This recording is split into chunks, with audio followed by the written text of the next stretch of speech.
I wasn't joking about the requirement that you must independently pursue your own Python knowledge. And this is something that I struggle with it. Everyone struggles with it, so it's okay. But we've got to encourage each other to continue our growth and understanding about how this language works. There's a lot of cool things about this, and this book is particularly cool. I've got a copy right now in my hands. You should absolutely get a printed copy of it so that you can mark notes in it, and that way you can just flip back through and see what things that you underlined or marked with a question mark and tagged and circled to look up later, but you haven't done yet, and maybe you'll do now as you flip through and just try to remember what you've learned here. And it's not hard. So let's just spend 5 minutes learning something cool from this book, and then I'll show you how you can remind yourself to do that again. Each chapter is another recipe, is another sort of algorithm on how to solve some common problems. So every section is worthwhile to just look over and see how Python works and it solves some complex issues. But let's just go to the first one. Well, okay, while I'm going by, I'm going to reread the preface just because learning about the language is cool, but you only have to do that if you're super nerd.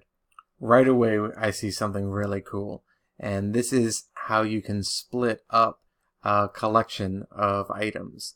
And so what you have is a tuple, which is like a collection, but it's locked in, and like a list, rather, which is normally what we've seen before, and those are brackets. You can set a tuple, and then if you give two variables, a comma separated by a comma equal to p, it'll automatically distribute those items so that if you just hit X, it'll give you the value 4. There's all sorts of probably cool things we can do with this. So I'm just going to flip down. Cool. It works for strings. So you can set a string and then it'll automatically split the string into different variables. And you could use it, cool, to drop the first and last items. So you can use a star to say, hey, this is the first thing, this is the last thing. And all of the rest of the stuff gets here. And so that way it'll split up this group of grades to get the middle, and then you could then return the average of that.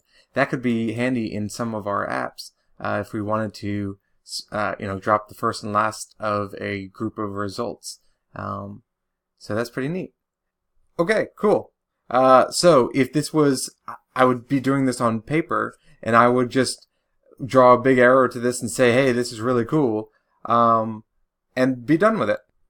And this is the secret to how I'm going to remember to do this again, is that I'll make an item in a to-do list that I use every day, and I've used it every day for at least 5 years now, that I'll just say, I'll just say Python cookbook, and will spend 5 minutes looking something, and then every week, and I'll label this for, it's for my business. How about that? I'll label it that. And now it's in that project. And this app will keep me focused. I make sure that I get my work done. I every day I manage what's assigned for today. I label all of my projects.